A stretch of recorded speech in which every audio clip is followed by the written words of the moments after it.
où en étions-nous restés avec la dernière conférence? Voilà, Newman, après un long voyage en Méditerranée et une terrible maladie, était pressé de rentrer en Angleterre, où une tâche de grande importance l'attendait. Alors pour reprendre brièvement le fil, donc Newman, donc c'est 1801-1890. Il a sa première conversion à l'âge de 15 ans, où il sent que Dieu existe et l'appelle lui personnellement au salut. Donc il devient diacre, puis prêtre anglican. Il hésite entre une vocation missionnaire et une carrière universitaire, et finalement c'est l'université qui l'emporte, où il obtient un poste prestigieux. Et il est façonné, au long de ces années, il est façonné par les événements. Donc le contact avec les professeurs d'un côté, avec ses paroissiens de l'autre, lui montre que sa réflexion intellectuelle devra toujours se confronter au réel, au concret, à l'expérience de la vie. Et il se rend compte de plus en plus que les idéaux protestants qu'il avait reçus sont irréalisables et même par certains côtés, sont même sectaristes par certains côtés. Et donc il va nourrir son humanisme chrétien par la lecture des pères de l'Église, donc des premiers siècles, et il commence à publier des livres, des articles, voilà les fruits de ses travaux. Alors Newman perd sa plus jeune sœur en 1828, il a 27 ans à peine, et c'est ce qui lui fait désirer encore davantage le monde à venir, dont le monde ici-bas n'est que porteur de l'image, voilà, porte l'image de ce monde à venir. Il en est le signe. Et on le voit dans l'épitaphe de la tombe de John Henry Newman. Il a demandé à ce que soit écrite cette phrase Ex umbris et imaginibus in veritatem, donc par-delà les ombres et les images jusqu'à la vérité. Et après ce long voyage en Méditerranée, donc, pour se remettre de ces années éprouvantes et de cette terrible maladie, Newman est pressé de rentrer en Angleterre. Commence alors une nouvelle étape de sa vie, c'est celle du réveil de l'église anglicane, qui aboutira à la conversion de Newman. Alors, dans les débats politiques et ecclésiaux de l'époque de l'Angleterre, ce qu'on appelle le Reform Bill, donc c'est une loi particulière, passe et transforme toute l'église anglicane. Alors, il y a eu pas mal de débats pour cette loi, et donc elle passe, et voilà, il y a 10 sièges épiscopaux anglicans en Irlande qui sont supprimés, les credos sont abolis, la liturgie est réformée, et l'État décide de tout. Et donc la sécularisation est galopante. Et l'église anglicane était en fait un compromis entre le protestantisme et le catholicisme, entre un organisme d'État et une puissance spirituelle autonome. Et donc la profession de foi de l'église anglicane tenait en 39 articles que tout le monde était tenu de professer, et notamment tous ceux qui recevaient une charge officielle, par exemple une charge de professeur d'université. Tout le monde devait professer ces 39 articles, il devait les signer. Et donc Newman les a signés. Et dans la crise qu'elle traverse, on entend des évêques dire que l'Église est trinitaire dans sa foi, mais qu'elle pourrait tout aussi bien devenir unitaire du jour au lendemain par décision du Parlement. Donc de même, au sujet de l'Eucharistie, la liturgie est tellement transformée qu'il est difficile de savoir ce que pensaient les réformateurs eux-mêmes. Et nombreux sont les curés de paroisse qui ne célèbrent la scène, comme ils l'appellent, que 4 fois dans l'année. Et le dimanche, ils se contentent de célébrer les offices du matin et du soir avec une homélie qui est souvent humaniste, qui est rarement religieuse et en tout cas qui n'est jamais doctrinale. Donc la question pour Newman est celle-ci. L'Église a-t-elle gardé la conscience d'elle-même? Est-elle un organe de l'État affecté à certaines tâches, plus ou moins définies, ou est-elle celle qui continue l'Église des apôtres des premiers siècles? Alors dès lors, les événements se succèdent rapidement. Donc le 14 juillet 1833,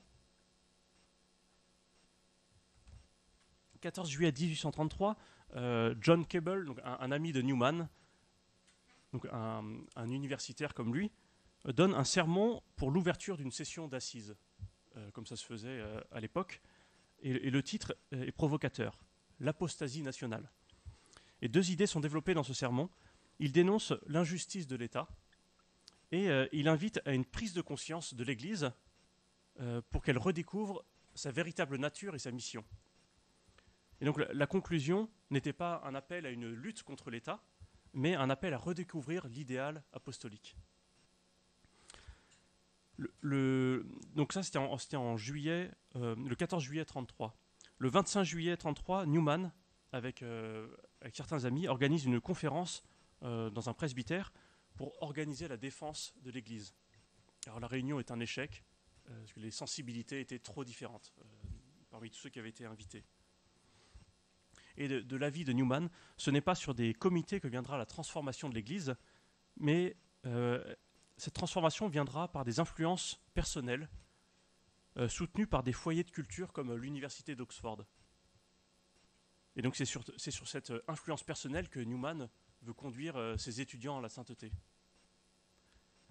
Et donc il lance l'opération Tracts for the Times. Et donc il s'agit en fait de distribuer des fascicules, des tracts, au plus grand nombre, pour une somme modique. Et le procédé à l'époque était tellement usé qu'on n'y prêtait même plus attention.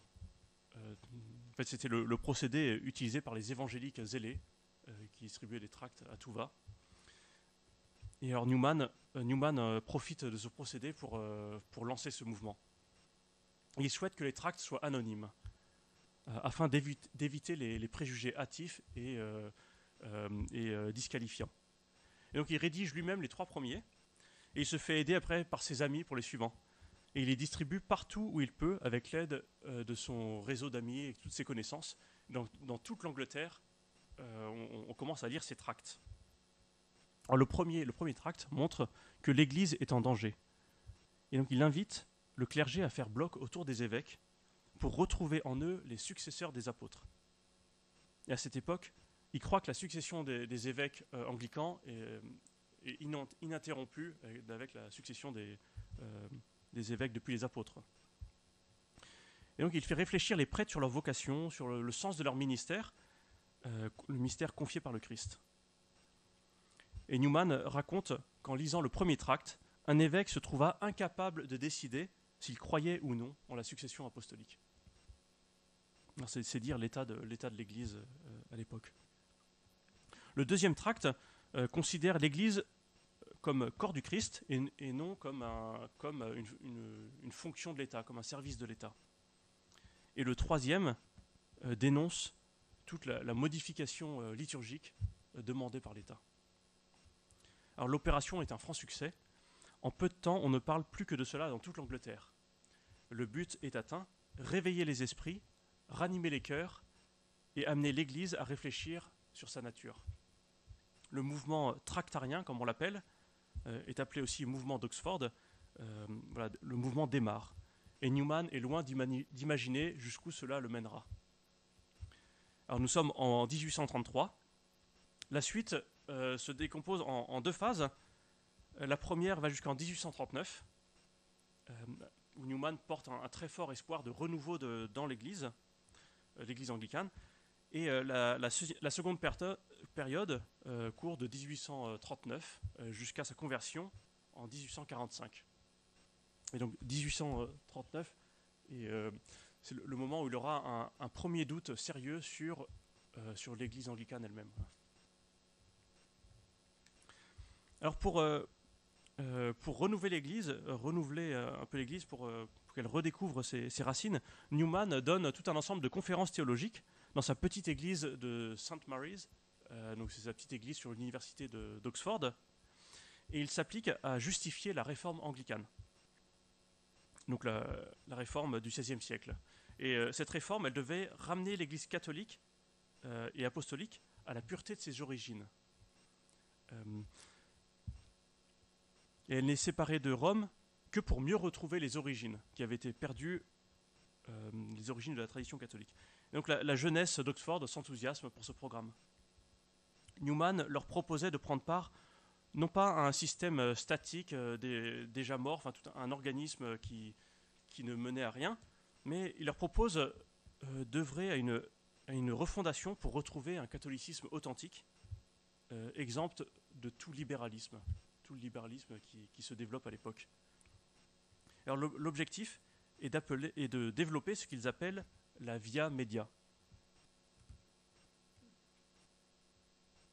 Alors la via media, c'est une idée assez ancienne dans la théologie, qui existait déjà au siècle d'avant, qui visait ce retour à l'Église, au Père de l'Église. Et il s'agit d'une vraie réforme, non pas en rupture, mais en continuité avec toute la tradition. C'est une sorte de voie intermédiaire pour l'Église anglicane entre le catholicisme romain et le protestantisme. Ils essayent de se frayer une voie. Donc les 3 points essentiels de cette via media, selon Newman, tiennent dans ces 3 points. D'abord, l'importance d'un christianisme qui repose sur le dogme, et donc sur la vérité révélée par Dieu dans le Christ. Et pour beaucoup d'anglicans, le dogme n'est plus structurant pour la foi. Et on voit la réforme imposée par l'État anglais a aboli les credos. Le deuxième point, c'est l'importance des sacrements pour la vie de l'Église. Et le troisième point, c'est un anti-romanisme de principe. C'est-à-dire qu'on ne peut pas adhérer à Rome sans tomber dans l'idolâtrie et la superstition, suivant ce qu'il avait vu en Italie et en Sicile lors de son voyage en Méditerranée. En fait, ce voyage n'a fait que confirmer l'impression qu'il avait déjà.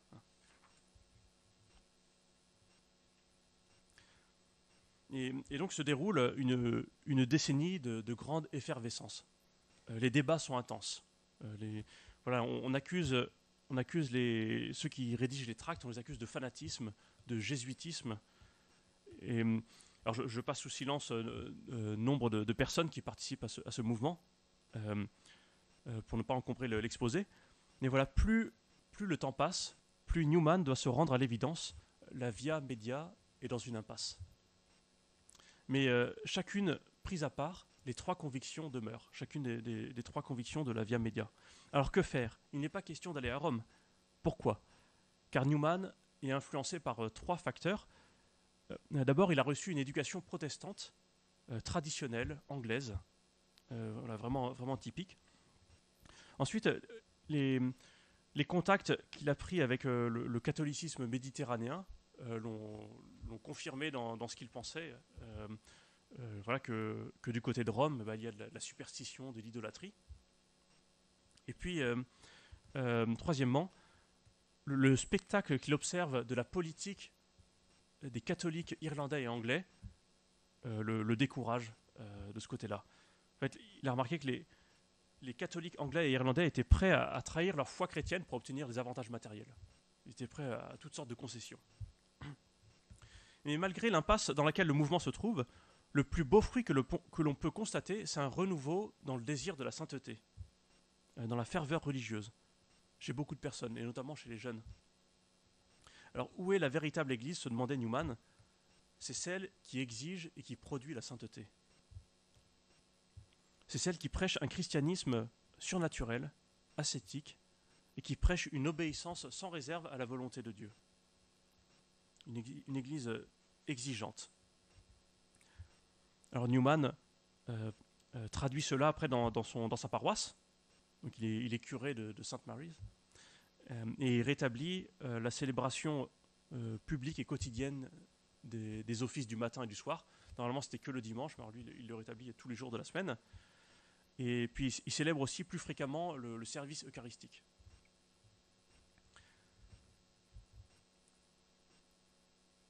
Alors, durant l'été 1839, arrive ce premier élément qui va faire douter Newman. Et il s'agit d'un article catholique de Monseigneur Wiseman. Donc, Monseigneur Wiseman, c'était le supérieur du collège anglais, donc du séminaire anglais à Rome, qu'il avait rencontré lors de son voyage en passant à Rome. Et cet article parle des schismatiques de l'époque de Saint Augustin, au 5e siècle. Donc, c'était des schismatiques qui avaient déchiré l'Église sous prétexte de la purifier. Et donc la coïncidence entre le 5e siècle et le 19e siècle est assez frappante pour Newman. Et il écrit « Ma forteresse était l'Antiquité. Mais voici qu'au milieu du 5e siècle, je trouvais, à ce qu'il me semblait, la chrétienté du 16e, donc du temps de la Réforme, et du 19e siècle reflétée. Je voyais mon visage dans ce miroir, j'étais un monophysite. Et donc il y continue. Il était difficile de condamner les papes du XVIe siècle sans condamner les papes du Ve siècle. Et voilà, pour la première fois, l'idée lui traverse l'esprit. Ce pourrait être Rome qui est dans le vrai et nous dans l'erreur. Mais toutefois, il met rapidement cette idée de côté. Et ce n'est pas par un raisonnement logique qu'il veut être conquis. Et il comprend que la Via Media n'est pas la bonne solution. Donc, elle prétendait être une résurrection de l'Église des premiers siècles, mais cette Église qu'il désire dans la Via Media, les pères de l'Église antique l'auraient condamnée aussi sévèrement que Rome condamne l'Église anglicane à son époque. En fait, c'est la question de l'universalité de l'Église. Une Église locale ne peut pas être dans la vérité et l'Église universelle dans l'erreur. L'universalité de l'Église, la catholicité de l'Église, exige que l'ensemble des évêques soient en communion de façon stable et concordante. Alors Newman en est là. Il veut renouer avec un christianisme dogmatique et sacramentel qui puise aux sources authentiques de l'Église, donc au temps des pères de l'Église. Mais le problème se pose pour lui, où donc aller ? Où est l'Église des pères ? L'Église anglicane ne peut pas être cette Église, à cause de l'impossibilité de cette universalité de la catholicité. Elle n'est que le produit de hasard de l'histoire. Rome est perçue comme l'antéchrist. L'Église orthodoxe en Orient avait tous les inconvénients de Rome, et était même moins cohérente que Rome pour Newman. Et puis cette via media n'est pas une solution viable. Alors Newman traverse une profonde crise et il voit de moins en moins clair. Et dès lors, il souhaite quitter sa paroisse et éviter toute responsabilité jusqu'à ce que la lumière soit faite en lui. Alors, le problème, c'est qu'il ne voit nulle part où aller. Il ne peut abandonner toutes les personnes qui l'ont suivi dans cette aventure. Il a le devoir de les aider. Et devant ses disciples tentés de devenir catholiques, ils sont de plus en plus nombreux, il sent le devoir de leur montrer que dans l'anglicanisme subsistent encore des éléments fondamentaux d'un christianisme authentique. Pour lui, un des signes, c'est ce renouveau dans la recherche de la sainteté.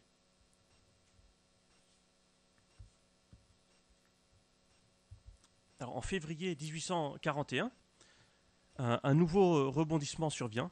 Newman rédige le 90e tract. Ça fait une longue série depuis 1833. Et dans ce 90e tract, il montre que les 39 articles de l'anglicanisme, suivant une certaine lecture, peuvent être compatibles avec la doctrine catholique, donc la doctrine de Rome. Et tous ses ennemis saisissent alors l'occasion pour lui tomber dessus et pour lancer une immense controverse. Les évêques condamnent le tract les uns après les autres, même son propre évêque, et son évêque lui demande d'arrêter de publier des tracts. Il ne lui demande pas d'arrêter de les vendre, donc il peut encore les diffuser, mais il lui demande d'arrêter la série. Newman comprend alors qu'il doit complètement se retirer de la vie publique. Il ne se sent plus en mesure de porter le mouvement d'Oxford. Il part donc s'installer dans une petite maison à Littlemore, donc c'est dans la banlieue au sud d'Oxford. Ça faisait partie de sa paroisse. Et dans ce lieu, il avait fait construire une petite église quelques années auparavant. Parce que les paroissiens de cette église, les paroissiens de ce territoire étaient un peu loin pour aller dans la paroisse locale, la paroisse universitaire.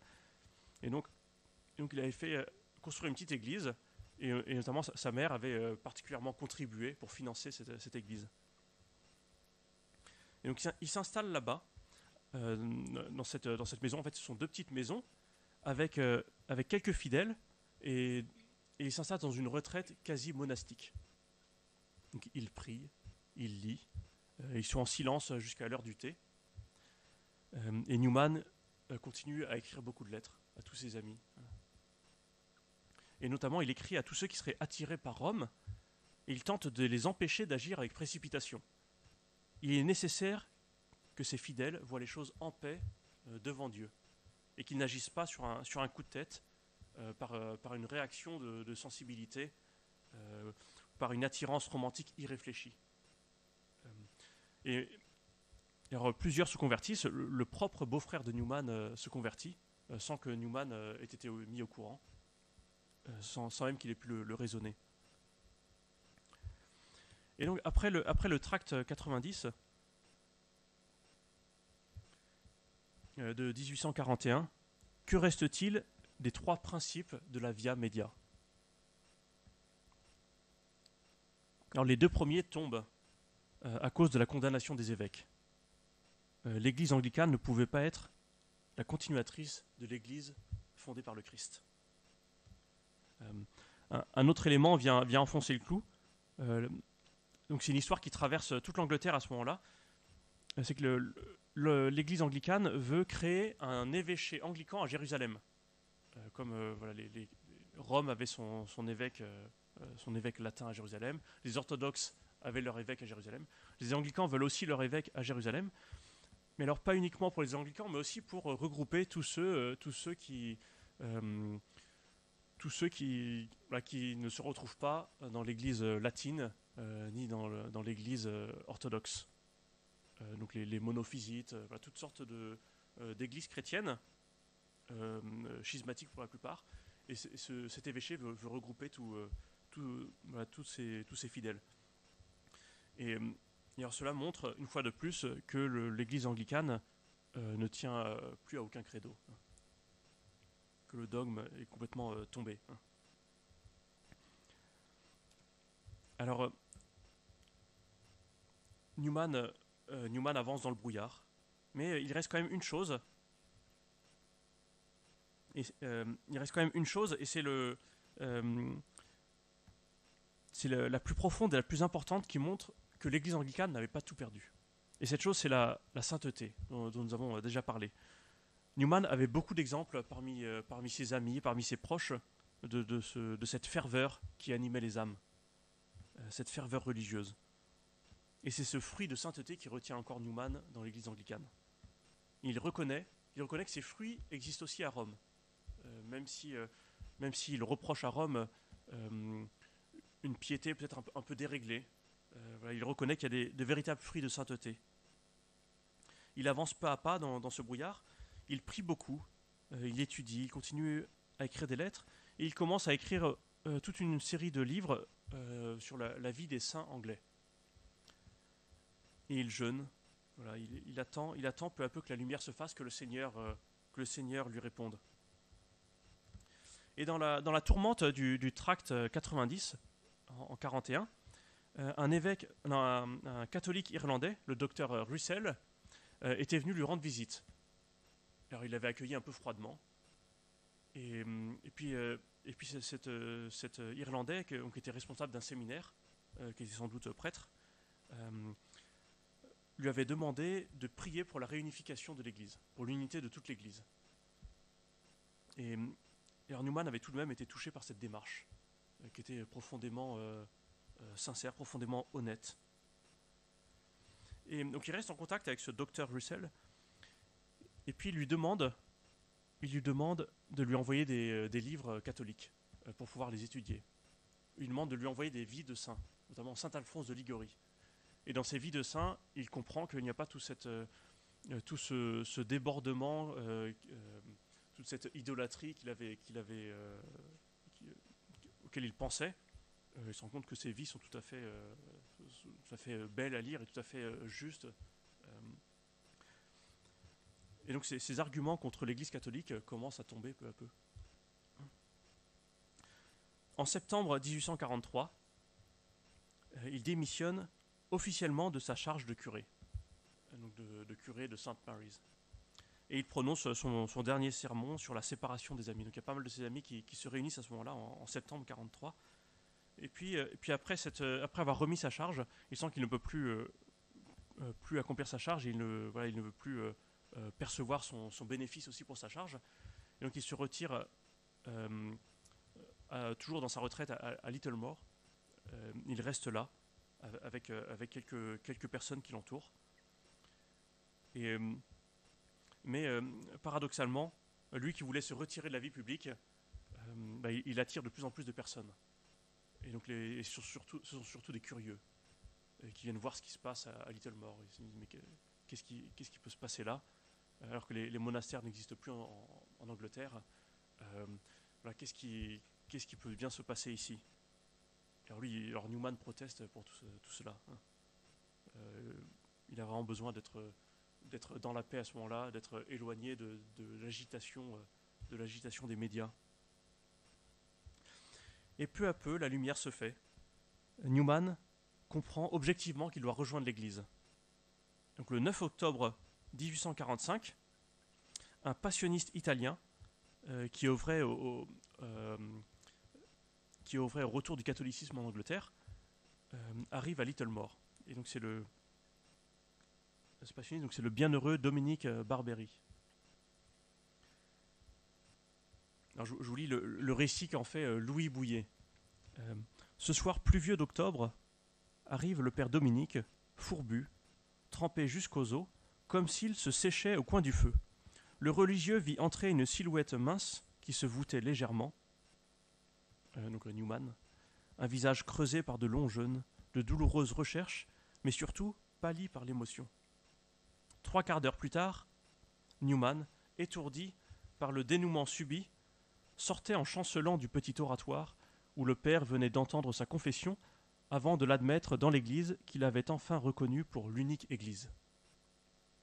Le lendemain, avec le petit groupe de ses compagnons, qui venaient d'être reçus avec lui, ou qui avaient été reçus déjà quelque temps avant lui, ce petit groupe assista à la messe et reçut la communion.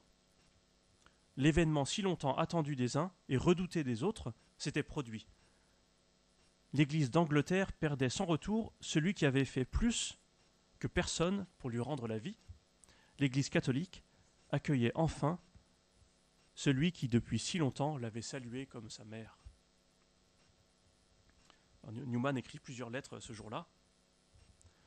Il écrit « Le père Dominique, un passionniste, vient ici ce soir. Il ne connaît pas mon intention. Il vient pour voir mon ami Dalgerns, qu'il a reçu dans l'église il y a 1 semaine environ. Je lui demanderai pour moi la même œuvre charitable. Cette lettre ne partira pas avant que tout soit achevé. » Et puis il y a cette autre lettre.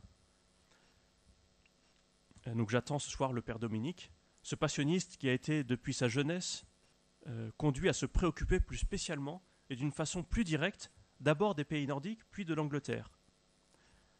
Et après avoir attendu près de 30 ans, il fut, sans que sa volonté y soit pour rien, envoyé dans ce pays. Il s'est peu occupé de conversion et je ne l'avais vu que pendant quelques minutes le jour de Saint Jean-Baptiste l'année dernière. C'est un homme simple et d'une grande sainteté. De plus, il est doué de facultés remarquables. Il n'est pas au courant de mes projets, mais j'ai l'intention de le prier de m'admettre dans l'unique bercail du Christ. J'ai tant de lettres à écrire que celle-ci devra servir pour tous ceux qui voudront avoir de mes nouvelles. Post-scriptum, je ne vous enverrai cette lettre que lorsque la cérémonie sera accomplie. Inutile de vous dire que, bien entendu, elle ne demande pas de réponse. Voilà, donc Newman, à ce moment-là, Newman franchit le pas définitivement et est enfin accueilli dans l'Église catholique.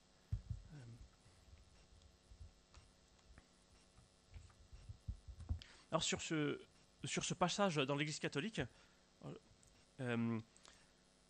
Newman écrit dans son récit autobiographique l'Apologia pro vita sua. Il écrit, alors on peut se demander un peu ce que ça a produit sur lui, tout ce changement, le fait de sortir de l'anglicanisme et d'arriver dans le catholicisme. Et il dit « Je n'ai pas eu à constater que mes convictions aient varié, et mon cœur n'a été troublé par aucune sorte d'inquiétude. J'ai été dans un état de paix et de satisfaction parfaite. Je n'ai jamais eu un seul doute. Lors de ma conversion, je n'ai pas eu conscience qu'un changement intellectuel ou moral s'opéra dans mon esprit. Je ne me sentais ni une fois plus ferme dans les vérités fondamentales de la révélation, ni plus d'empire sur moi-même. Je n'avais pas plus de ferveur, mais il me semblait rentrer au port après avoir traversé une tempête. Et la joie que j'en ai ressentie dure encore aujourd'hui, sans qu'elle ait été interrompue. Donc il écrit ça 20 ans après sa conversion. Je n'ai pas eu non plus aucune peine à adopter les articles nouveaux qui ne se trouvent pas dans le credo anglican. Je croyais déjà à certains d'entre eux.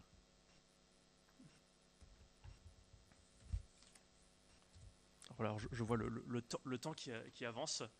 Alors je m'arrête là donc à la conversion de Newman, au moment où il est accueilli pleinement dans l'Église catholique.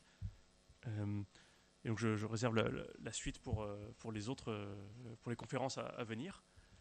Alors je ne sais pas si vous avez des questions, des remarques. Oui.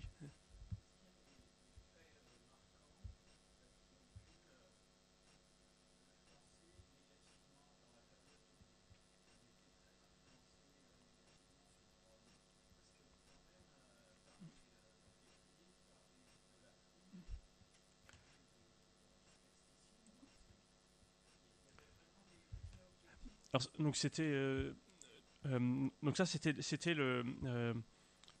donc le fait de parler voilà, de parler de Rome comme l'antéchrist et comme voilà comme de parler de la superstition et de l'idolâtrie des catholiques romains. En fait, ça faisait partie de la culture ambiante, je pense, qu'il avait reçue dans l'anglicanisme. Et lors de son voyage, c'est ce qu'il a constaté ensuite en passant dans les églises en, en Sicile, à Malte aussi, il me semble, et voilà, dans différentes églises, et puis à Rome, il constate cette dévotion, notamment cette dévotion envers les saints. Et lui, donc, il n'est pas habitué à ça, et qu'il lui semblait qu'il y avait un peu d'exagération dans tout cela. Même s'il raconte que très tôt, il a une dévotion envers la Vierge Marie, envers les saints, mais la manière dont ça s'exprimait chez les Méditerranéens le surprenait beaucoup. Il y avait ça. Et puis, comme je disais, les catholiques irlandais et anglais qui étaient prêts à s'arranger avec la politique pour obtenir des avantages. Oui, mais c'est ce qu'il... et ben, en tout cas, au 19e siècle, il écrit ça dans ses mémoires. Oui.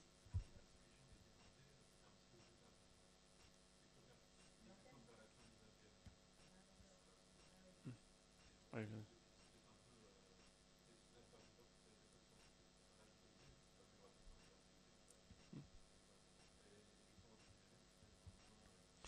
et puis pour compléter euh, avec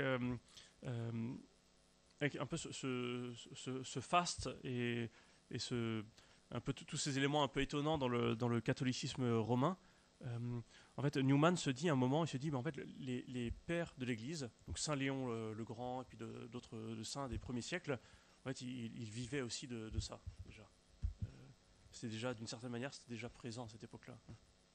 Il s'en rend compte petit à petit, il se dit, en fait, Rome, dans Rome, il y avait déjà ça aussi à l'époque.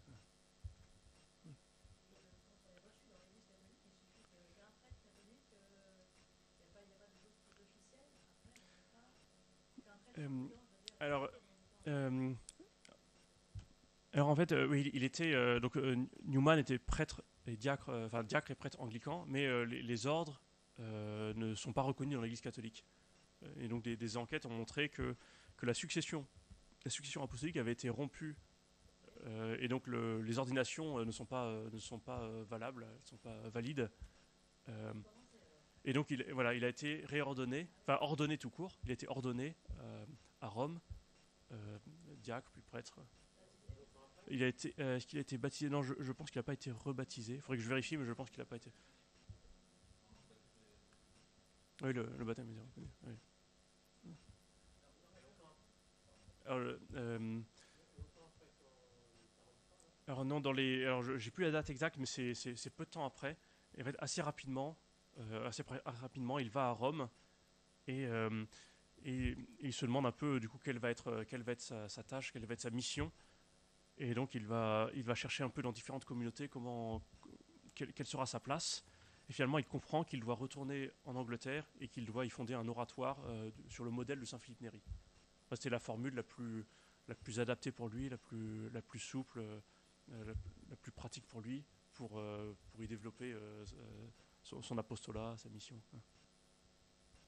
Oui. Pardon.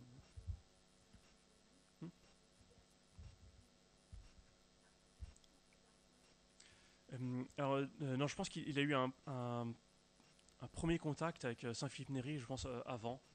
Alors, je ne sais plus exactement où il en parle, mais je crois qu'il connaissait déjà Saint-Philippe Néri dans sa période anglicane. Donc il le connaissait un tout petit peu, mais peut-être sans plus. Enfin, c'est une figure qui l'avait marqué, mais sans plus. Et c'est vraiment après, en arrivant à Rome, qu'il peut vraiment se plonger dans sa vie, et puis étudier un peu sa communauté, donc l'oratoire. Donc ça, j'en parlerai dans une autre conférence. Vous dites qu'il écrit sur la vie des saints anglais. Oui. Chez les anglicans, il y a aussi des saints vraiment qui sont canonisés. C'est les saints d'avant. Alors, il parlait des saints d'avant, donc des saints d'avant la réforme anglicane. Donc c'est des saints catholiques, oui. Et il a reçu beaucoup d'opposition en écrivant ces vies de saints. On lui reproche à nouveau d'être trop proche de Rome.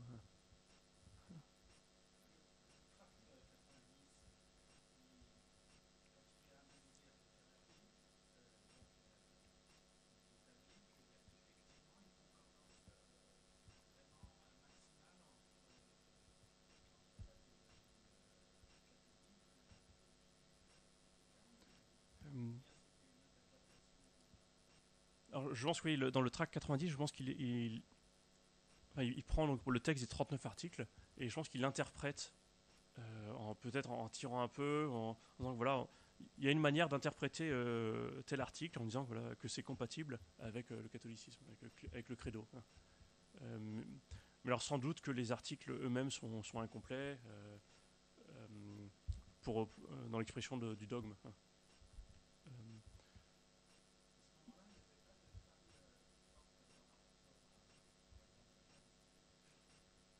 Alors, si, parce que je crois que c'est le fils d'Édouard VIII, en réformant les rituels, donc de l'anglicanisme qui venait de naître, eh bien, il modifie les rituels d'ordination et il modifie aussi, toute la dimension sacrificielle de l'Eucharistie. Enfin, il gomme un peu toute cette dimension. Et donc il comprend l'Eucharistie différemment. Et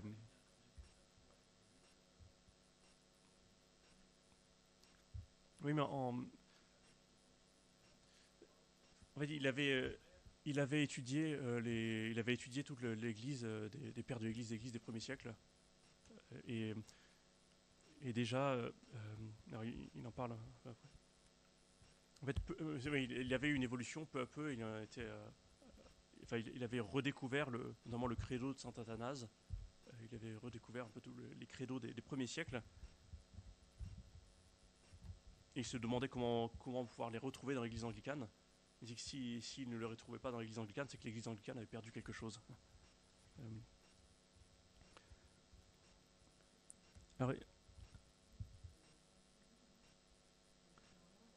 Alors il dit par exemple, il y en a qui trouvent la doctrine de la transsubstantiation difficile à croire.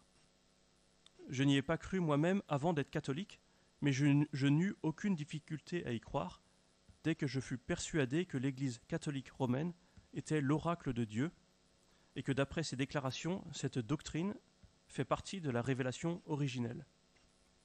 Donc là, effectivement, il le dit voilà, qu'il ne le croyait pas dès le départ, mais qu'ensuite il a accepté avec facilité tout ce que l'Église enseignait à croire.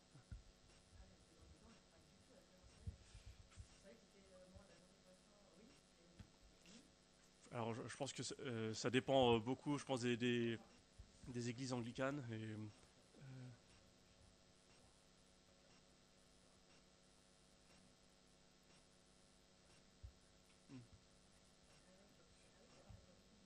Ah oui,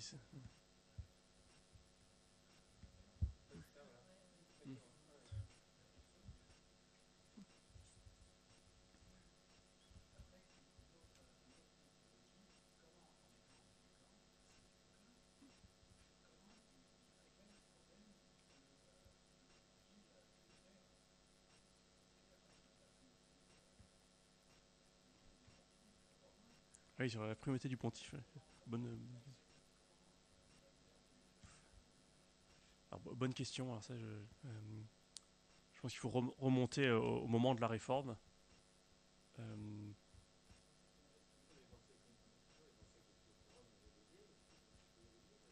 oui, c'est ça que si Rome n'était plus, n'était- ouais.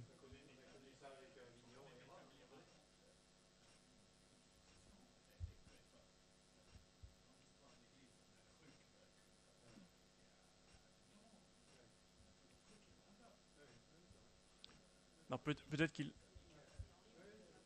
pensait, peut-être comme certains orthodoxes, qu'il y a voilà, une primauté particulière de l'évêque de Rome en tant que pape, mais du coup il refusait euh, la juridiction de Rome. Voilà. C'est une sorte de primauté d'honneur, mais non plus dans la juridiction de l'Église. Hein. Et donc c'était que ceux qui dirigeaient l'Église, donc c'était les évêques, avec notamment et le roi d'Angleterre, qui est le chef de l'Église d'Angleterre.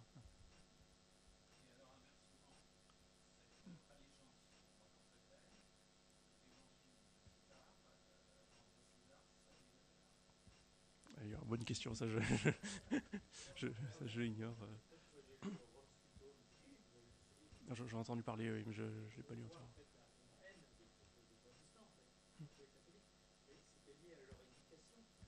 Hmm.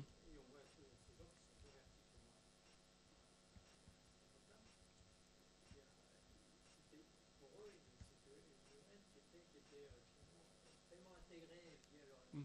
Ils le recevaient dans leur éducation, dans leur culture. Hmm. Oui, c'est ça. Hmm.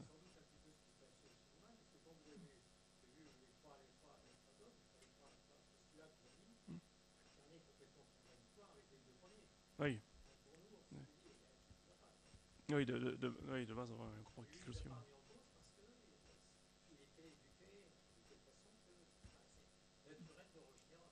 Oui, c'est ça. Ouais. Oui, c'est vraiment peu à peu qu'il a compris que ça pouvait plus tenir. Hein.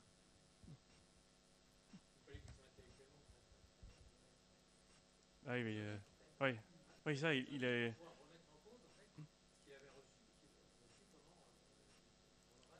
Ça, il a vraiment été guidé par la recherche de la vérité, de la volonté de Dieu, euh, quel qu'en soit le prix, quitte à renoncer à tout ce qu'il avait cru avant.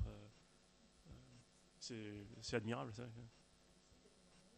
Alors, j'ai pas le nombre exact, mais genre, à Littlemore, il y avait quelques. Alors, on dit que c'est deux petites maisons. Alors, il ne devait pas être très nombreux à habiter dans la maison. Donc, c'est vraiment c'est plus proche. Donc, des professeurs et puis des anciens étudiants. Et puis, euh, et puis je pense qu'il y a tous les étudiants, enfin une partie des étudiants qu'il a eu au long de ses années universitaires. Je pense que certains l'ont suivi, d'autres non. Et puis tous ceux qui ont été marqués par les articles qu'il écrivait, par les tracts, par les livres. Euh, donc il a eu un rayonnement assez grand. Et il y a eu beaucoup de conversions. Et comme on a vu, les conversions ont commencé avant lui. Hein.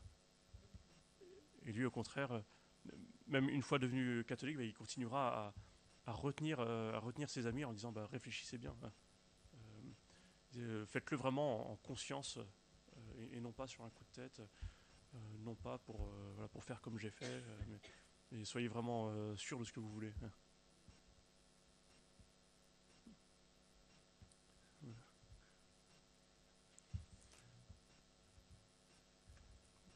Alors, je ne sais pas s'il y a d'autres remarques, d'autres questions. Sinon, un passionniste, et donc c'est une communauté alors je crois qui a été fondée, si je ne me trompe pas, par saint Paul de la Croix. Il me semble. Il me semble que, alors je ne voudrais pas dire de bêtises de mémoire, il me semble que c'est un Italien qui s'occupait notamment des malades dans les hôpitaux. Ah non, non, je confonds peut-être avec soit c'était une congrégation qui s'occupait voilà, des malades dans les hôpitaux, euh, soit c'est une autre congrégation. En tout cas, ils avaient une dévotion toute particulière envers la passion du Christ.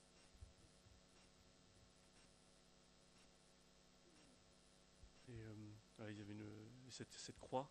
Et il me semble que les passionistes aujourd'hui ont une grande croix. Ah non, je confonds avec les Camilliens. Je confonds avec les Camilliens. Camilliens, c'est encore une autre. Saint-Camille de Lys, oui.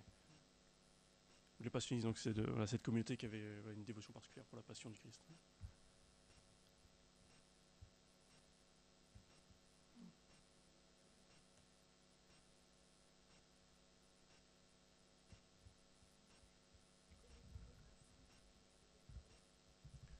Oui, Saint-Alphonse de Liguori. Oui, donc c'est Saint-Paul de la Croix, oui, c'est ça.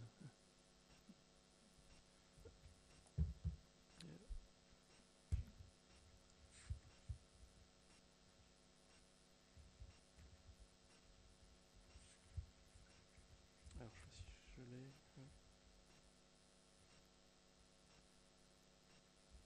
Oui, en fait, il demande au docteur Russell de lui envoyer des livres catholiques. Et donc, il lui envoie cette lecture de Saint Alphonse de Liguori. Donc, c'est un saint qui a pas mal travaillé notamment sur la morale, des points de la morale catholique. Enfin, qui a pas mal renouvelé le domaine. Et alors, il découvre avec surprise que la description qu'on en fait n'était pas celle qu'il attendait, avec tous ces débordements de piété, un peu comme il dit, cette superstition, cette idolâtrie. Alors il demande au docteur Russell pourquoi. Et en fait, le docteur Russell lui dit pour les livres qu'on a traduits en anglais, on les a aussi adaptés à l'esprit anglais. On a aussi modifié certains éléments. Voilà, pour que ce soit adapté à la culture anglaise et qui est différente de la culture méditerranéenne, si on peut dire.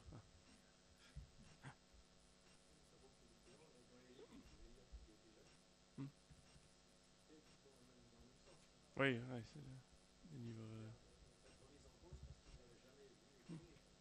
Oui, ça fait partie de son bagage culturel, d'éducation. Oui, ça. Même si, quand il apprend, pour sa formation, quand il apprend qu'on publie, alors je crois que c'est en France qu'on publie les pères de l'Église, donc c'est toute la patrologie migne, la patrologie latine et grecque, donc on se publie dans le texte directement, il n'y a pas de traduction, et donc c'est un immense travail où ils ont récolté beaucoup de manuscrits et ils ont réédité pour les diffuser le plus simplement possible à bas prix les pères de l'Église. Donc aujourd'hui, ça fait une collection de plus de 200 volumes, enfin, c'est immense, écrit tout petit. Et donc Newman, quand il apprend que ces livres sont publiés au fur et à mesure au XIXe siècle, il les achète, il les fait envoyer en Angleterre, et il se plonge vraiment dedans, il les lit entièrement. Et c'est ça qui va façonner après toute sa connaissance de l'Église des premiers siècles. Donc on peut encore voir sa bibliothèque à Birmingham, dans l'oratoire qu'il a fondé aujourd'hui.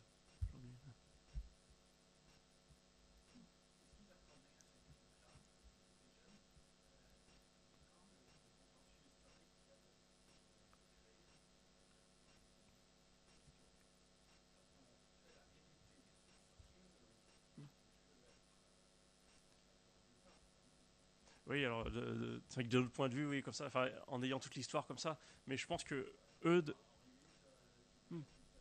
oui. Alors, en fait, je ne sais pas à quelle partie de l'histoire ils avaient accès et quel ensemble de l'histoire. Je pense que c'est sûrement une histoire un peu édulcorée où les choses leur paraissaient à peu près normales. Hein. Mais c'est sûr, oui,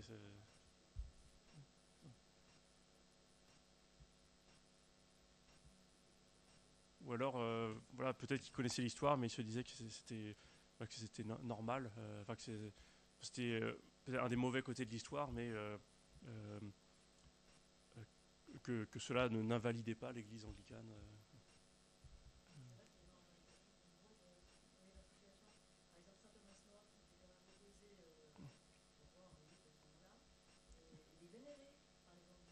Ah bon? Ah oui, pardon.